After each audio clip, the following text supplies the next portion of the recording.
Probably the first one was, I think I was about 14 and came to see a pantomime, asked by a neighbour, and that was just so cool. I just remember sitting in the control room because he was lighting the show and thinking, wow, this is just, unbelievable.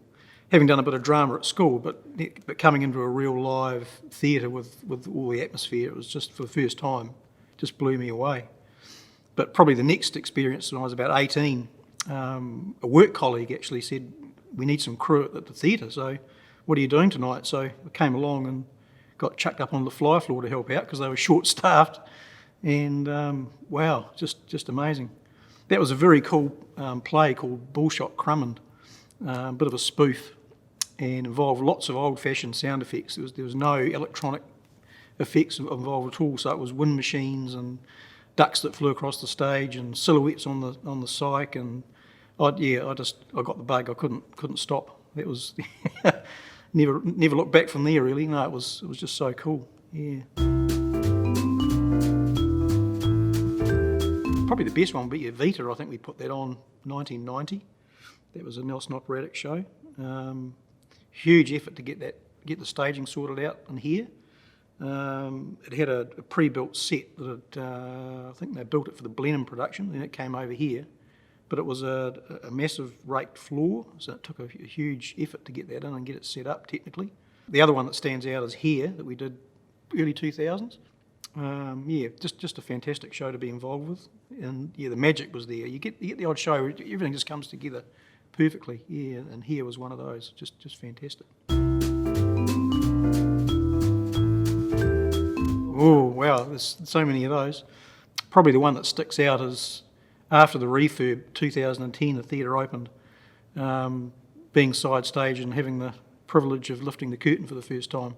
There were a few tears in the eye that night. That was Fat Freddy's Drop that played the first gig, so that was very, very special. Probably the other one is operating the first lighting show. That was a pantomime. In those days it was a manual preset board. There was 3 people running it. And I just remember being sick before the show with, the nerves were just killing me. But getting through that night was just fantastic. And I still remember the buzz actually, it was really good. Yeah.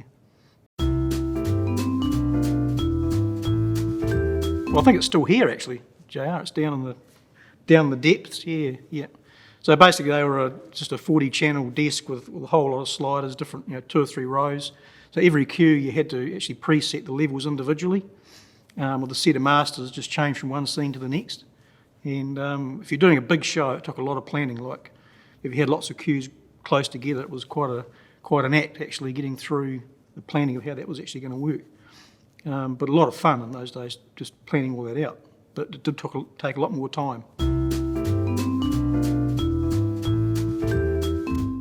Especially backstage, the theatre was very, very, very difficult to work, getting towards the end of its life.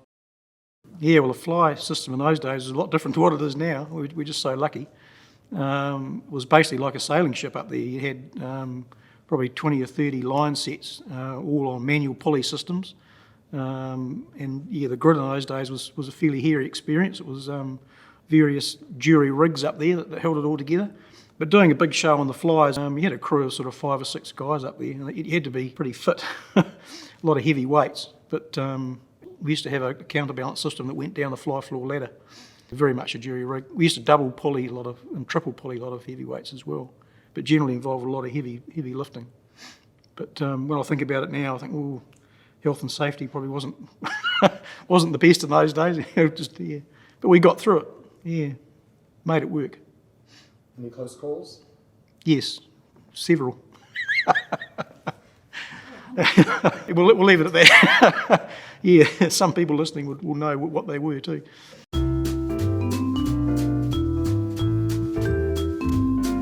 It was evident that there was a lot of issues, structural issues with the building. Really, the options were bulldoze the theatre or sell it and turn it into a car park.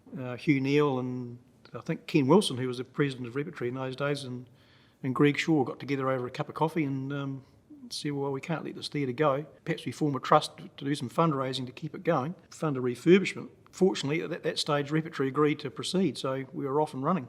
Initially, the estimate to refurbish the back of house, the initial cost was about $1 million to do that. But it was quickly apparent after input from engineers and architects that we really were looking at a rebuild, demolish rebuild, and that's, the cost of doing that very, very high. Especially if we had to rebuild the back of house. That's where all the money goes. The auditorium restoration, not so much, but 1 million turned into 2 million, then it doubled to 4 million, and then it was going to be 6. So we really needed one benefactor who was going to provide a major chunk of that funding, and it wasn't until Helen Clark kindly jumped in at the last minute, and it was very much last minute, and gave us a cheque for $3 million, and that really kick-started the whole refurbishment fundraising effort. It all fell into place after that. And 12 years later, the theatre reopened. We thought it would be a year or two, and it ended up being 12.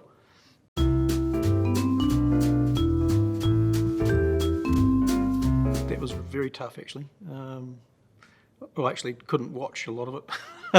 It was very difficult.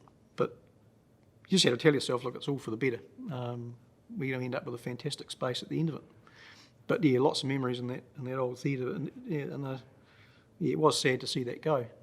The surrounds of the fly tower were just corrugated iron, and then when they pulled the corrugated iron off, they were just vertical joists, no dwangs, no cross members, and a lot of those verticals were rotten. So we're all scratching our heads thinking, what was actually holding this fly tower up structurally? The architect says, well, you'd be amazed, the vertical strength of a piece of corrugated iron is pretty good.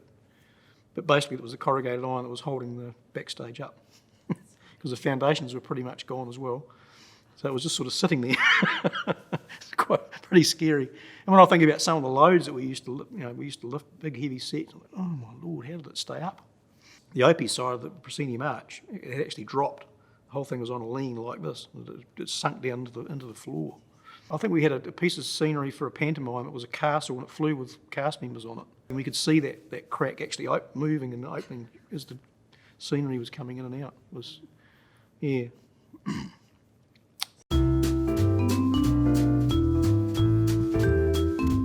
Definitely, the fly floor was one of those. It was a very special feel up there, and just getting up there was quite an experience. The ladder was fairly rickety, but it just felt, it had a certain odour. I'm not quite sure what what made up those odours. It's probably a mixture of all sorts of different things, but it had a really special feel about it. And for me, that we kind of lost that. Especially backstage, it's a fantastic practical working space now, but in the old days it just had nooks and crannies everywhere, and it had a very special feel, and we've kind of lost that a little bit. Pleased to say the auditorium still feels the same, but that's the thing I was worried about with the rebuild. Will we lose that special atmosphere? But we haven't. It's still there, and people say that when they come in, they go, oh, it still feels the same, which is great. Yeah, in a funny sort of way, I miss the old control room, because it was, you had a soundproof room where you could say what you liked when you liked. Now we're out. Now the techs are all out in the auditorium. It's all open. You have to watch what you say. But it kind of felt like your own little office in there. I suppose that's the best way to describe it. And we used it. It was our second home. Yeah, I wish that was still there in a way, but understand now it just doesn't work technically. Well, apparently we have two ghosts, so the story goes. The old lavender lady, and I've met her once, and it was quite an interesting experience. But supposedly she fell at the story. So the story goes. It's probably been embellished several times over the last 100 years. She fell off the balcony and died. Whether she was pushed or fell, no one seems to know. The lavender lady has a tendency, she's a poltergeist ghost, so she moves things around. But she's also, she has a nice side, the lavender lady. One of the crew, he was down here on his own, had a nasty accident. I think they broke their leg or smashed their knee, can't remember which. The guy's wife was walking down Trafalgar Street, and somebody walked past and said, you better go to the theatre because your husband's had an accident. And sure enough, came down and found him lying down under the stage in considerable pain. But to this day, she didn't know who told her, or it was just as she was walking past. The guy ghost, well, he apparently was a patron of Nelson Repertory, who died of a heart attack, and he used to sit every show in L13. So L13 has always been the seat that's been identified as the ghostly seat, and people have always complained of it being drafty and cold. We had a backstage party after a show one night. One of the cast had a relative staying. This person went down to the toilet, walked across the stage and there was someone sitting out in the stalls, and they had a conversation. I said, well, there's a guy sitting out in the auditorium. I wonder if he's okay. I just had a conversation with him. Was he sitting in L13? He said, yes. Well, that's the ghost. You just had a conversation with him. Yeah, but we don't. There's not many reports of the patron ghost. I've never, all the time I've spent here, I've never seen him.